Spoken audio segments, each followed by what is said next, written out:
우리는 지난달 마지막 주에 기도라는 것이 아이테오, 하나님이 약속하신 것, 하나님이 빚진 거에 대해서 하나님 이거 약속하셨으니까 저희에게 주시옵소서라는 것이 기도의 본질적인 첫 번째 의미다라고 했고요.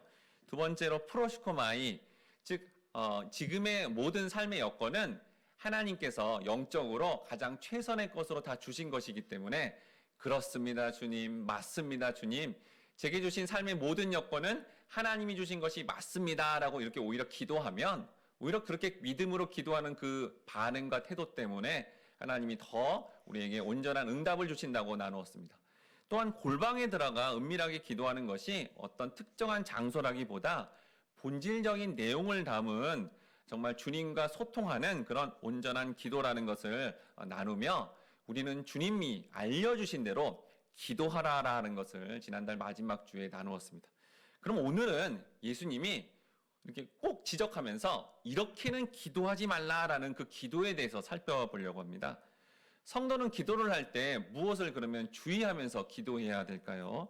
오늘 예수님께서 직접 언급하신 외식하는 기도가 뭔지, 중언부언하는 기도가 뭔지 여러분이 정확하게 살피심으로 말미암아, 혹 여러분이 기도 생활 중에 예수님이 하지 말라고 하는 그 기도를 그렇게 하고 있었다면 그것을 멈추시고 지금 주님이 하라고 하는 그 기도대로 응답 받고, 또 그렇게 기도하라는 대로 기도하심으로 하늘에 응답받는 우리 모든 기도하시는 성도님들 되시길 주님의 이름으로 축원합니다. 아멘. 첫 번째로 따른다. 성도는 외식하는 자 같이 기도하면 안 됩니다. 기도하면 안 됩니다. 마태복음 6장 5절 말씀 상반절 1번에 있는데 같이 읽어보도록 하겠습니다. 시작.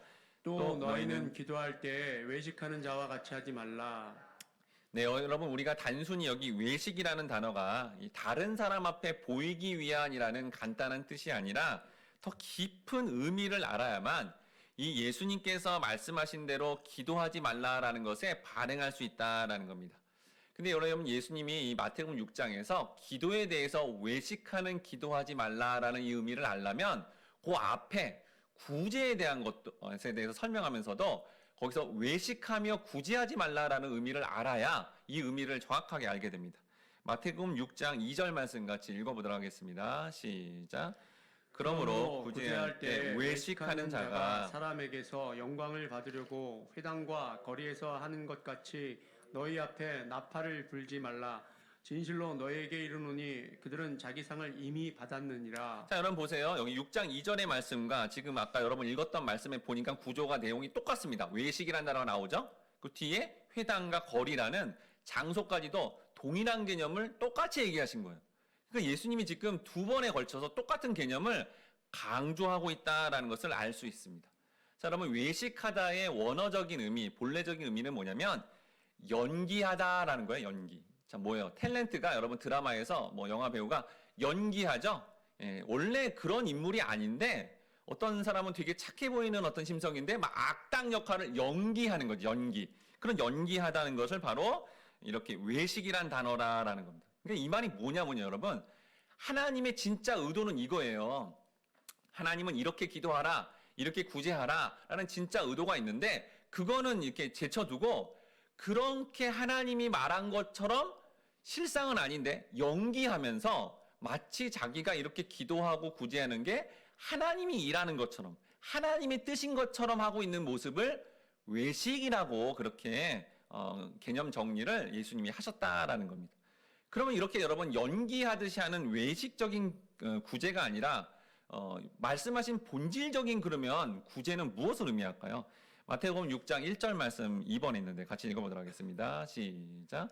사람에게 보이려고 그들 앞에서 너희 의를 행하지 않도록 주의하라. 그리하지 아니하면 하늘에 계신 너희 아버지께 상을 받지 못하느니라. 자, 이렇게 외식적인 구제를 안 하려면 예수님 먼저 경고하신 게 뭐예요? 주의하라. 아니, 여러분 그냥 우리가 갖고 있는 거를 불쌍한 사람한테 이렇게 돈을 주는데 주의하라 이런 말을 해요? 아니잖아요. 그냥 주면 되잖아요, 그거는. 근데 그게 아니라는 거예요, 지금. 그 개념이 아니니까 주의하라라고 지금 각별히 주의하라고 경고하시는 겁니다. 그러면 이 구제가 우리가 생각하는 어려운 사람들에게 뭔가 나눠주는 일반적인 그런 게 아니라 뭐예요? 영적 구제로서 특별히 영적인 빈곤함과 영적인 어둠에서 벗어나게 돕는 것을 예수님은 이거를 구제하다라는 단어를 썼다라는 거예요. 그러니까 여러분 우리가 일반적으로 생각하는 여러분 웬만한 종교 뭐 불교 신자든 어떤 그냥 타 종교인들이 어떻게 하죠? 어렵고 힘든 사람들 구제합니다. 그럼 그 구제를 지금 얘기하는 게 아니라는 거예요. 왜요? 예수님이 소수의 제자들을 다 모아놓고 지금 전 세계 모든 종교인들이 하고 있는 뭐 여러분 종교인만 하나요? 그냥 안 믿는 사람도 무교인데도 그냥 심성이 착해가지고 불쌍하네? 그리고 이렇게 구제하잖아요. 이런 그 구제를 지금 예수님이 얘기하겠냐는 거예요. 예수님의 그 소수의 제자들을 모아놓고 그럼 똑같은 구제잖아요. 그게 아니라 지금 예수님이 말씀하는 구제는 특별한 그 의미가 있다는 거예요. 그 의미가 뭔지 누가복음에 나와 있는데 누가복음 11장 41절에서 42절 말씀 같이 읽어보도록 하겠습니다. 이게 구제예요. 읽겠습니다. 시작. 그러나 그 안에 있는 것으로 구제하라. 그리하면 모든 것이 너희에게 깨끗하리라. 화 있을진저 너희 바리새인이여 너희가 박하와 운향과 모든 채소의 11조는 들이되 공의와 하나님께 대한 사랑은 버리는도다. 그러나 이것도 행하고 저것도 버리지 말아야 할지니라. 자, 여러분 보세요. 분명히 써 있죠. 그렇게 예수님이 말씀하는 구제는 우리가 생각하는 구제가 아니라는 거예요. 그 구제하라 얘기한 다음에 뭐 합니까? 바리새인들을 책망합니다. 예. 왜 책망하냐면 예수님 바리새인들과 함께 이렇게 음식을 먹을 때 손을 안 씻고 먹는 거예요. 그러니까 바리새인들이 깜짝 놀란 겁니다. 자기네들이 알고 있는 종교 의식에 의하면 손을 깨끗이 씻고 정결 예식을 갖고 식사를 해야 되는데 예수님 그냥 먹으니까 이거 잘못됐다 이렇게 생각한 거예요. 그러니까 예수님이 뭐라 그래요? 그 겉으로 그렇게 깨끗하게 하는 걸로 하나님이 기뻐하거나 천국 가는 게 아니다. 네가 진짜 진리로 정확하게 깨달아서 그렇게 자꾸 외식하려고 그러고 자꾸 이렇게 형식적인 종교 행위하는 게 그게 더 문제다라는 거를 지적해 주면서 그렇게 살지 말고 하나님 말씀대로 살아야 된다라는 단어를 뭘 쓴 거예요? 구제한다라고 쓴 거죠. 이 구제라는 걸 정확하게 알아야 된다는 겁니다. 그런데 만약에 너희들이 전 세계 모든 종교인들이 하고 있는 구제 사업을 통해 구제하면 사람들이 어떻게 잘합니다. 어떻게 이렇게 어려운 사람을 잘 도와 칭찬까지 받으면 더 이상 하나님께 받을 상이 없기 때문에 인간이 받는 상을 받고 어떻게 된다는 거예요? 지옥 간다는 거예요. 열심히 구제했는데 하나님의 진짜 의미대로 안 하고 그 구제까지 해서 자기의 어떤 의의와 영광까지 챙기려고 그러면 오히려 그게 지옥 가는 삶이 되니까 그걸 뭐라 그래요? 주의하라. 그러니까 지금 구제에 대해서도 기도에 대해서도 주의하라. 사람이 생각하는 대로 그렇게 하고 있다면 그게 외식적인 행위가 되니까 그걸 주의하고 바로 하나님이 원하시는 구제, 하나님이 원하시는 기도에 대해서 그렇게 정확하게 깨달아야 되지. 그 구제와 그런 그 기도 열심히 해가지고 다른 사람한테 칭찬받고 인정까지 받는다면, 상까지 받는다면 너희는 더 이상 하늘의 상인 영생을 받을 수 없다라는 것을 분명하게 말씀하고 있다는 겁니다. 한편 여러분 예수님 당시에 우리가 생각하는 기도는 뭔가 기도 막 이렇게 해가지고 하나님께 뭔가 신적 존재한테 얻는 걸로 생각하지만 여러분 그 당시에 있는 사람들은 기도의 의미는 뭐냐면 무슨 바리새파다 가말리아파다 이런 파들이 있으면 기도문이 있어요. 그런 파에 전통 기도문이 있습니다. 이렇게 문서로 작성된 기도문. 그 기도문을 이렇게 읊으면서 하는데 그 기도문의 내용이 뭐냐? 전부 그 기도문의 내용은 그 그 교리에 핵심 사상이 들어가 있는 거예요. 마치 우리가 사도신경 주기도문을 이렇게 외우듯이 하면 그 안에 뭐가 있어요? 지금 예수님이 하나님이 말씀하시고자 하는 그 핵심 사상이 들어간 것처럼 여러분 기도의 본질적인 내용은 우리가 생각하는 어떤 육의 필요에 따라서 구해서 얻어내는 개념이 아니라 하나님 백성들이라면 하나님이 원하시는 그 뜻이 들어간 그 기도를 통해 그 하나님의 뜻을 알게 되는 과정을 오히려 기도라고 그렇게 말씀하고 있다라는 겁니다. 그런데 하나님을 믿는다는 성도들이 타 종교인들처럼 이렇게 신의 원함이 신이 원하는 것이 뭔지도 모른 채 자기의 육적인 소원만을 놓고 열심히 기도하고 있다면 예수님이 뭐라 그래요? 외식적인 기도다, 외식적인 행위다라고 설명해 주시고 있다라는 겁니다. 그럼 마태복음 이게 구체적인 이 외식적인 기도의 특징이 뭔지를 보겠습니다. 마태복음 6장 5절 하반절 말씀 3번에 있는데 같이 읽어보도록 하겠습니다. 시작. 그들은 사람에게 보이려고 회당과 큰 거리 어귀에 서서 기도하기를 좋아하느니라. 내가 진실로 너에게 이르노니 그들은 자기 상을 이미 받았느니라. 자, 기도할 때 외식하는 자처럼 이 외식하는 자의 특징이 뭐냐? 회당과 큰 거리에 서서 기도한다라고 돼 있어요. 여러분 이게 장소가 나왔잖아요. 지난번에도 우리 골방이라는 장소를 봤죠? 근데 그게 장소가 아니었죠. 이것도 장소에 언급돼 있지만 장소에 아주 심한 또 의미가 있어요. 일단 여기 회당이라는 것은 유대인들이 모인 곳입니다. 유대인들이 모이면 뭐 할까요? 율법을 나누겠죠. 자기네들이 만든 율법을 나누는 거예요. 그 당시 주어진 하나님의 어떤 말씀보다도 자기네들이 만든 율법이 굉장히 많았어요. 네, 근데 그런 율법을 나누고 자기네들이 만든 규칙과 이 규범을 나누는 장소가 회당인데 이걸 요한계시록에서는 뭐라고 돼 있냐? 사단의 회당이라고 돼 있습니다. 요한계시록 2장 9절 말씀 같이 읽어보도록 하겠습니다. 시작. 내가 내 환난과 궁핍을 알거니 알거니와 실상은 내가 부요한 자니라. 자칭 유대인이라 하는 자들의 비방도 알거니와 실상은 유대인이 아니요 사탄의 회당이라. 사탄의 회당이다라는 게 아까 지금 예수님 말씀하신 그 회당과 같은 단어예요. 같은 단어. 그러니까 여러분 유대인들이 모여서 하나님이 알려주시려고 하는 본질적 진리가 아니라 자기네들이 생활 규범처럼 수천 가지를 만드는 그런 율법을 자기네들이 만들어서 지키고 있는 그 자리가 사탄의 회당, 잘못된 곳이다라는 것을 지금 알려주고 있다라는 겁니다. 근데 여러분 바리새인 그러면 이렇게 겉으로 막 이렇게 어떤 그 외식적으로 보이는 그런 건 줄 알잖아요. 근데 실제로 그렇지 않습니다. 여러분 진짜 바리새인들은 백성들이 진짜 존경을 받았어요. 여러분 사람들의 존경을 받으려면 오늘날에도 어떻게 되죠? 제가 이렇게 막 이렇게 선행을 베풀고 이런 얘기하면 존경 안 합니다. 어떻게 해야 되죠? 몰래 하죠. 은밀히 하고 있죠. 바리새인들이 실제로 그랬습니다. 남을 도와줄 때도 은밀하게 했어요, 사실은. 그러니까 그 은밀이 그 예수님 말씀하신 그 은밀이 아닌 거죠. 본질적인 걸 추구한 걸 은밀이라는 단어를 썼잖아요. 그러니까 남이 알지 못하게 열심히 구제하고요. 이렇게 열심히 신앙생활을 했죠. 그러니까 이게 지금 어떤 큰 거리 광장에서 기도하는 거를 보여줬다라는 의미가 아닌 거죠, 그러면. 그 의미가 아니라는 거예요. 그러면 여러분 여기서 큰 거리에 서서 남에게 보이기 위해 기도했다는 의미를 알려면 지금 예수님이 알려주신 회당이라는 단어를 지금 알았잖아요. 큰 거리라는 이 단어가 뭘 의미하는지를 알아야 되죠. 자, 여기 큰 거리는 광장이라고 하는데 헬라어로는 뭐라 그러냐? 아고라라고 합니다. 여러분 아고라 들어봤나요? 뭐 인터넷에서 이렇게 막 어떤 회의를 하고 할 때 이거를 아고라라고 해요. 광장에서 주로 모여서 회의하기 때문이다라는 거죠. 그리고 성전 마당이라는 뜻이 있어요. 광장, 성전 마당. 근데 여기에 또 어떤 뜻이 있냐면 본질적인 의미 중에 카테고리라는 뜻이 있습니다. 카테고리 들어봤나요? 카테고리. 여러분 대학을 전공하고 뭐 이러면 어떤 학문에 대해서 카테고리를 만들죠. 네, 저도 행정학 전공인데 행정학이란 카테고리가 있어요. 그래서 거기에 표도 있고 그 어떤 추상적 개념을 표로 만들고 도형도 만들고 이렇게 문장으로 만들어서 그 학문을 정의하는 거를 카테고리라고 합니다. 즉 어떤 추상적인 개념을 인간들이 표와 문장과 어떤 글을 통해서 형식적으로 만드는 개념을 카테고리라 하는데 여기 지금 큰 거리가 뭐예요? 카테고리라는 뜻이에요. 그러니까 어떤 기도라는 개념이 있는데 하나님이 원하는 기도라는 개념이 있어요. 근데 인간들이 그거를 자기네 식으로 만들어 버리는 거예요. 이걸 카테고리, 큰 거리, 광장이다라는 거죠. 그러니까 여러분 산상수훈에서 사용하는 모든 단어는 예수님이 어떻게 하는 거냐면 너희들은 일반적으로 구제가 이건 줄 알았지. 기도가 이건 줄 알았지. 뭐 이런 거 이렇게 속옷 달라면 겉옷 달라 그런 의미인 줄 알았지. 그게 아니야. 사실은 내가 말할게. 이게 진리야. 라고 알려주고 지금 정확하게 강의해주는 장면이 이 산상수훈의 말씀의 자리라는 겁니다.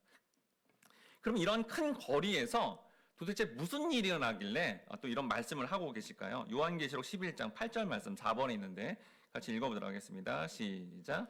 그들의 시체가 큰 성 길에 있으리니 그 성은 영적으로 하면 소돔이라고도 하고 애굽이라고도 하니 곧 그들의 주께서 십자가에 못 박히신 곳이라. 여기 아까 지금 큰 길가 이거 있죠? 큰 성길이 똑같은 단어예요. 똑같은 단어. 근데 이 장소가 뭐라 그래요? 여기 소돔, 애굽이라 그러는 거죠. 그러니까 여러분 지금 오늘날 우리가 세상에 나가면 세상 사람들이 자기네들의 카테고리를 만드는 거죠. 인간적 개념으로 구제는 이거야, 기도는 이거야 이렇게 자꾸 만든단 말이에요.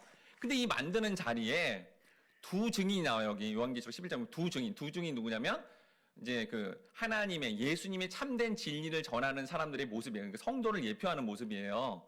그래서 성도, 그다음에 지금 예수님이 얘기해 주는 거야. 얘들아, 니네들이 이렇게 카테고리 지정해 놨지. 이런 개념이라 알고 있지. 그거 아니야. 사실은 이거였어라고 말을 전해 준다는 거예요. 그러니까 여러분, 지난번에 나눴듯이 이런 모든 전 세계 인류는 알지 못하는 신에게, 우리나라 옛날 민속 신앙부터 모든 뭐 아마존에 있는 어떤 그런 부족까지도 비나이다 하나님이 아닌 그럼 모든 어떤 자기네들이 알고 있는 신에게 기도했다니까요. 그렇게 기도를 한 10년 하고 치성을 드리면서 열심히 기도하는 사람에게 성경을 알게 됐잖아요. 우리가 오늘 여러분이 이 말씀을 통해 기도가 이거구나 이걸 알게 돼가지고 그 사람들이 가서 그러는 거야. 저기 선생님, 지금 선생님이 하고 있는 그거는 기도가 아니에요. 성경에 보니까 예수님이 말씀하기는 그게 기도가 아니라 하나님이 약속한 거를 주세요. 이게 기도예요. 이렇게 알려주면 어떻게 할까요? 여기 뭐라고 돼 있어요? 그렇게 알려주면 죽여버린대요. 여러분, 진리를 전했던 예수님이 이게 기도였다? 이게 영생이다? 알려줬더니 유대인들이 어떻게 죽여버렸잖아요. 핍박한다는 거예요. 아니, 오히려 진리를 알려주면 핍박하고요, 무시하고요, 관심도 갖지 않는다는 거예요. 왜요? 10년 동안 자기가 치성을 들어 기도했는데 어딜 이 기도가 아니라고 말해, 나한테? 이렇게 분노하는 거예요, 분노. 이게 일반적인 현상처럼 나오게 될 거다라고 예수님이 이미 얘기를 해준 거예요. 여러분, 이 얘기는 사실은 예수님이 오병이어 사건을 통해 수많은 사람들이 몰려왔습니다. 왜 몰려왔죠? 저 예수님만 왕으로 세우면 일을 안 해도 빵을 먹을 수 있어. 그래서 막 예수님을 왕으로 세우려고 전부 몰린 거예요. 양식이었죠. 주제가 양식. 오병이어. 양식을 먹은 거잖아요. 그러니까 예수님이 그 양식이라는 사람들이 알고 있는 개념이 아니라 예수님이 진짜 알려주시라는 양식이 뭔지를 알려줍니다. 근데 그때 이렇게 알려주니까, 진짜를 알려주니까 사람들이 무시하고 떠나버려요. 요한복음 6장 60절, 66절 말씀 같이 읽어보도록 하겠습니다. 시작. 제자 중 여럿이 듣고 말하되 이 말씀은 어렵도다. 누가 들을 수 있느냐 한데 그때부터 그의 제자 중에서 많은 사람이 떠나가고 다시 그와 함께 다니지 아니하더라. 오병이어라는 놀라운 양식을 공짜로 그냥 이렇게 배불리 먹을 수 있는 놀라운 기적을 이렇게 체험한 사람들이 막 수많은 사람들이 몰려와서 예수님께 또 빵 주세요. 또 나한테 이렇게 육신적으로 보이는 거 또 주세요. 그랬더니 예수님 그걸 안 주시고 뭘 하죠? 그 사건을 통해 자, 이 양식은 하면서 뭐라 그래요? 내 살이, 내 피가 양식이다. 뭐 이런 얘기를 하는 거예요. 진짜 양식은 뭔지 알아? 내가 하늘의 그 만나였어 라고 설명합니다. 요한복음 6장에 보면 이걸 진짜 양식이 뭔지 알려줍니다. 예수님이. 근데 이들이 어떻게 반응해요? 여기 여러분 읽었죠? 어렵도다. 뭐 이렇게 어려워 이거? 빵이나 달라니까? 여러분, 이렇게 반응하면 외식하는 지금 행위를 하고 있는 거예요. 지금. 분명히 기도가 뭔지를 알려줬는데도 지금 내가 생각하는 기도를 통해서 뭔가 신적 존재한테 뭔가 이렇게 보이는 걸 막 이렇게 바로 받아야 되는데 그 얘기가 아니라 기도가 이거예요 라고 알려줬는데도 관심 없어. 뭐 이렇게 어려워? 외식적인 기도를 하는 겁니다. 그렇게 반응한다면. 그리고 열심히 기도했는데 뭔가 하나님이 보이는 뭔가 응답을 안 해줘. 왜 하나님 안 해주는 거야? 원망하고 있다. 지금 하고 있는 기도가 전부 외식이었다는 거예요. 이 말씀을 통해. 지금 외식적인 기도를 하고 있다라는 겁니다. 그럼 여러분, 이런 외식적인 기도, 외식적인 종교 행위에서 벗어나려면 어떻게 될까요? 요한복음 6장 67절에서 68절 말씀 같이 읽어보도록 하겠습니다. 시작. 예수께서 12 제자에게 이르시되 너희도 가려느냐? 시몬 베드로가 대답하되 주여 영생의 말씀이 주께 있사오니 우리가 누구에게로 가오리이까? 여러분, 예수님이 그 진리를 딱 양식은 이겁니다라고 알려줬더니 모였던 무리들이 싹 다 갔습니다. 싹 다 갔어요. 다 전부 떠나는 거예요, 예수님을. 그러니까 이제 예수님이 제자들 향해서 너희도 갈 거니? 라고 물어보니까 아주 베드로가 유명한 고백을 한 거죠. 주님, 영생의 말씀, 진리의 말씀, 우리 영혼이 천국 가는 말씀이 여기 있는데 우리가 어디로 가겠습니까? 이렇게 반응해야 여러분 외식에서 벗어나는 거예요. 그러니까 내가 생각하는 기도, 내가 생각하는 종교 생활이 아니라 성경 전체, 구약에서 신약에서 네 모든 말씀은 나를 향한 말씀이라는 예수님의 정확한 그 말씀을 알고 싶고 그 말씀을 정확하게 깨닫게 되면 이 제자들이 반응한 것처럼 나중에 베드로가 어떻게 됩니까? 물론 흔들릴 때도 있지만 온전한 제자가 되죠. 떠나지 않아요, 영생을. 영생의 말씀 떠나지 않잖아요. 그러니까 온전한 제자로서 그렇게 사실은 놀라운 성경적인 부흥을 이루었다라는 거예요. 여러분, 우리는 부흥 그러면 사람의 숫자, 특히 한국교회 안에서 부흥 그러면 사람의 숫자가 많은 걸로 알고 있습니다. 그러면 여러분, 만약에 본문대로 하면 예수님은 부흥을 저지하는 거예요. 부흥이 안 되도록 하는 거예요. 사람들이 많이 몰렸는데 일부러 어려운 말 해가지고 사람들 다 떠나게 하는, 부흥을 저해하는 분인가요? 아니라는 거예요, 여러분. 그것도 우리 생각이에요. 그러니까 부흥은 여러분, 원어적 의미가 잘려나가다라는 뜻이에요. 그러니까 진짜 성경적인 부흥이 뭐냐?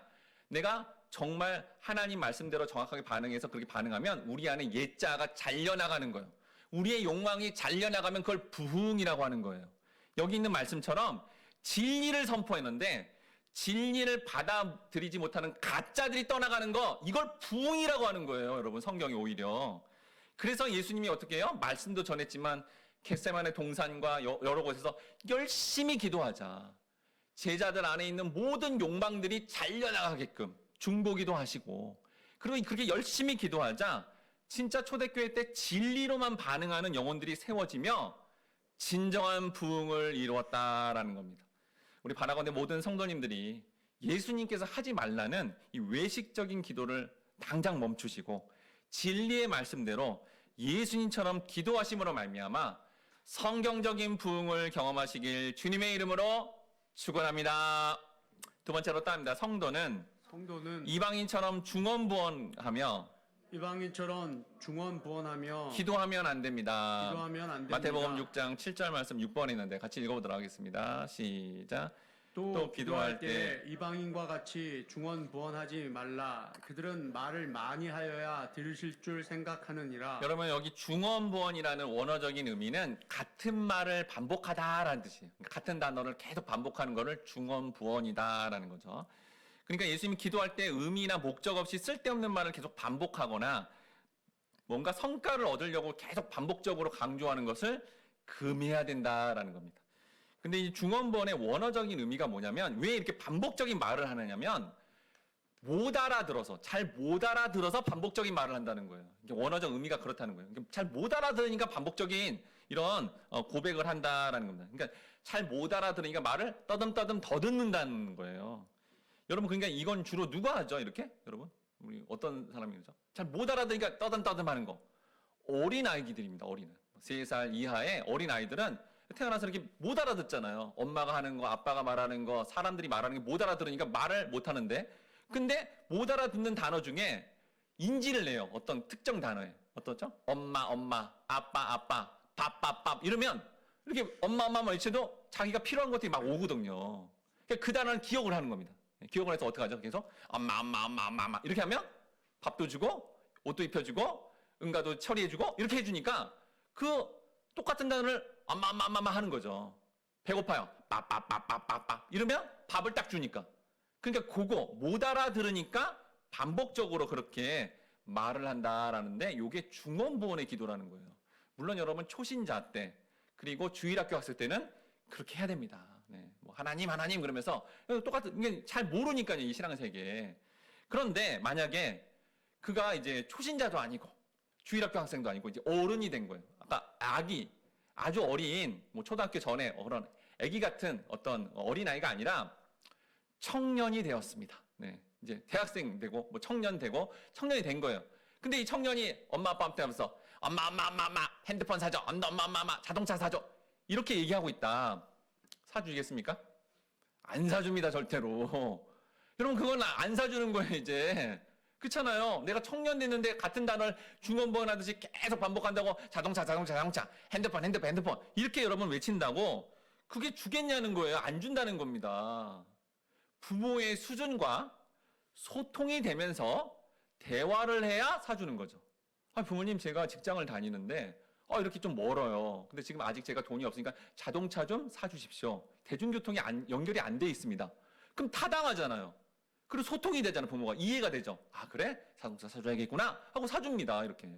그러니까 이제 크면 소통하고 그 수준에 맞게 그렇게 교제해야만 그게 대화가 되고 소통이 되는데, 이걸 뭐라 그래요? 기도라고 하는 거예요. 기도.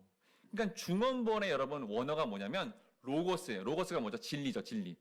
로고스라는 진리로 하나님과 대화하고 소통하면 교제합니다. 이 진리대로 하면. 근데 또 하나 단어가 뭐냐면 이 중원본의 원어가 로고스가 있고 그 앞에 바토스라는 단어가 붙어요. 이 바토스라는 단어가 뜻이 뭐냐면 가시덤불이래, 가시덤불. 그러니까 로고스인 진리로 하나님과 이렇게 소통이 돼야 되는데 바토스, 가시덤불이 껴버려서 이 진리를 훼손시키고 이거를 이렇게 훼손시켜 놨더니 소통이 안 되는 상태. 가시로 로고스를 찔러가지고 이 로고스가 훼손된 상태가 중언부언이다라는 거예요. 그러니까 소통이 안 되고 있는 상태라는 거죠. 같은 어원에서 나온 단어가 바트라코스인데 뜻이 뭐냐? 개구리라는 뜻이에요, 여러분. 여러분 우리가 시골에 이렇게 가면 개구리가 밤에 개굴 울어요. 그래서 이제 시골에 딱 가서 아마 개구리가 개굴 울면 아 너무 서정적이다. 도시에서는 듣지 못했던 아주 이렇게 자연의 소리 들으니까 참 좋다라고 할 수 있죠. 그렇죠? 네. 근데 시골 사람인데 매일 밤마다 개구리가 개굴 울어요. 그럼 아 좋아 이래요? 짜증납니다. 잠을 못 자잖아요. 잠을 지금 개굴 했는데 어떻게 잠을 자요? 짜증나죠. 짜증나고 막 오라통이 터지죠. 예, 그 불통의 상태죠. 이게 중언부언이고 이걸 또 뭐라 그러냐? 죄라고 합니다. 여러분 아담과 하와가 죄를 짓자 늘 하나님과 소통했어요. 교제하고 죄를 짓자 어떻게 하죠? 숨어버리죠. 즉 소통이 안 되는 상태, 불통이 되는 상태 이걸 뭐라 그래요? 죄라고 하는 거예요. 기도를 열심히 했는데 하나님과 불통의 상태가 돼버리는 거예요. 막 개굴 하듯이 같은 단어를 막 외치면서 뭘 달라고만 하니까 불통의 상태가 되어서 죄가 되니 하나님과 소통되지 않는 그런 기도를 하는 것은 죄라고 그렇게 말하고 있는 겁니다. 즉 하나님과 관계가 멀어지고 소원하게 되는 게 성경이 말하는 죄인데 중언부언의 기도를 하면 하나님과 멀어지게 되는 불통의 관계가 되고 그렇게 다 큰 청년이 부모님 앞에 자동차 외쳐서 부모의 마음이 상할 정도로 관계가 멀어지는 상태가 되면 그건 죄가 되니까 하지 말라는 거예요. 기도를 열심히 해도 그건 하나님 앞에 죄가 되니까 그거 하지 말아라. 하나님의 뜻대로 기도해서 하나님과의 관계가 더 깊이 있게 되고 하나님께서 정말 관계를 여러분 하나님과 관계를 잘 맺고 그렇게 교제를 잘하면 어떻게 될까요? 여러분 하나님이 주시려는 복은 모든 것은 관계를 통해 주시는 거예요. 하나님과의 관계, 사람과의 관계를 통해서 다 이렇게 복을 주시는 건데 그거가 안 되면 줄 수가 없죠. 그게 잘 돼야 하나님이 주시려는 영생, 하늘의 복, 하나님 나라의 확장, 그 하늘의 놀라운 영광을 이 땅에서 경험하며 성령의 많은 열매를 맺는 거를 이 관계가 좋아지면서 받게 되는 과정이 된다라는 시편 42편 8절 말씀 같이 읽어보도록 하겠습니다. 시작. 낮에는 여호와께서 그의 인자하심을 베푸시고 밤에는 그의 찬송이 내게 있어 생명의 하나님께 기도하리로다. 하나님께 기도했더니 인자하심과 그 생명과 영생이 임하게 된다고 시편 기자가 노래하지 않습니까? 그러니까 우리가 기도를 통해 그 생명을 누리고 인자하심을 누리게 된다라는 거죠. 그럼 여러분 이제 앞으로 중언부언하지 않고 이렇게 하나님과 소통하며 하나님이 원하시는 그런 기도를 하려면 어떻게 될까요? 이사야서 32장 1절, 3절에서 4절 말씀 같이 읽어보도록 하겠습니다. 시작. 보라, 장차 한 왕이 공의로 통치할 것이요 방백들이 정의로 다스릴 것이며 보는 자의 눈이 감기지 아니할 것이요 듣는 자가 귀를 기울일 것이며 조급한 자의 마음이 지식을 깨닫고 어눌한 자의 혀가 민첩하여 말을 분명히 할 것이니라. 여기 여러분 어눌한 자 있죠? 여기 지금 읽으신 어눌한 자가 중언부언이라는 뜻이에요. 말을 더듬다, 말을 못하다라는 뜻이죠. 그런데 그 자가 어떻게 된대요? 말을 분명하게 할 것이다 라고 되어 있어요. 그러니까 제대로 기도하게 될 것이다 라고 선언되어 있는 거죠. 근데 어떻게 된다는 거예요? 그 위에 누가 이걸 하는데요? 한 왕이, 이 왕이 누군데요? 이사야가 누구를 왕이라고 하는 거예요? 메시아이신 예수님을 통해서요. 그러니까 예수님이 이 땅에 오셔서 말씀을 선포해 주시고 예수님이 선언해 주심으로 하나님 뜻이 명확하게 다 드러나면 그동안 수천 년 동안 어눌하게 중언부언하면서 기도했던 유대인들의 그 기도가 바뀌게 될 것이다 라는 것을 이사야가 예언하듯이 선언했다라는 겁니다. 전 세계의 모든 인간들이 비나이다 하면서 중언부언하고 있고 심지어 하나님을 안다는 유대인들조차도 비나이다 하면서 다윗 때의 그 보이는 영광을 우리에게 또 허락해 주세요 라고 그렇게 잘못 기도하고 있을 그때 예수님 직접 나타나서 뭐라 그래요? 그 기도하지 마. 그거 중언부언의 기도야. 이방인처럼 그런 기도는 하지도 마라 라고 그렇게 말씀했다라는 거죠. 그러니까 기도는 말씀드린 대로 하나님이 약속하신 것을 놓고 하나님 약속했으니까 저한테 주세요라고 하는 게 기도고, 주기도문 내용 그대로 알려줘서 그 주기도문 내용대로 기도를 하려면 이런 중언부언에 하는 기도를 내려놔야 그때부터 제대로 된 기도를 하게 된다라는 거예요. 근데 이러한 주님의 말씀을 알아듣지 못하는 자들은 여전히 중언부언 기도를 하면서 그 기도의 말을 많이 한다는 거예요. 그러니까 기도를 여러분 많이 한다는 게 또 그게 옳은 게 아니라는 거예요. 똑같은 단어를 외치듯이 자기 욕망을 추구하고자 기도를 많이 하는 건 옳은 게 아니라 제대로 된 기도를 많이 하라는 거죠. 자, 그러면서 이렇게 말씀하십니다. 마태복음 6장 8절 말씀 8번에 있는데 같이 읽어보도록 하겠습니다. 시작. 그러므로 그들을 본받지 말라. 구하기 전에 너에게 있어야 할 것을 하나님 너희 아버지께서 아시느니라. 여러분 이 말씀 6장 8절 말씀을 정확하게 알아야지 여러분들은 중언부언 기도를 하지 않게 됩니다. 여러분 왜 우리가 중언부언 기도를 하냐? 그러니까 우리가 왜 기도하죠, 여러분? 이 땅을 살아가는데 뭔가 부족한 거예요. 결핍이 생긴 거죠. 이 결핍을 주님 채워 주시옵소서. 이게 모든 기도의 어떤 내용이잖아요. 근데 하나님이 생각하는 결핍과 우리가 생각하는 결핍이 달라서 그때 중언부언의 기도가 나온다라는 겁니다. 하나님의 뜻도 모르고 그리고 그걸 알려고 하지 않는 사람들은 불통이 되니까 중언부언하면서 기도를 많이 하면서 자기가 원하는 것을 그렇게 얻고자 한다라는 거죠. 그래서 열심히 또 그렇게 열심히 기도했는데 하나님이 한 10년을 기도해도 자기가 원하는 소원을 안 들어주면 어떻게 되죠? 반드시 떠나갑니다. 아까 외식하는 자들처럼. 진짜 하나님을 믿지 않았다라는 거죠. 그러니까 우리는 이 땅에 살아가는데 이 땅의 현상계, 이 피조세계 가운데 우리는 우리의 결핍을 오해하고 있다는 거예요. 하나님, 난 이거 없으면 도저히 못 살겠어. 이렇게 외치는데 하나님 딱 봐서는 야, 그거 없어도 되는데. 오히려 그것 때문에 네 인생이 더 힘든 건데.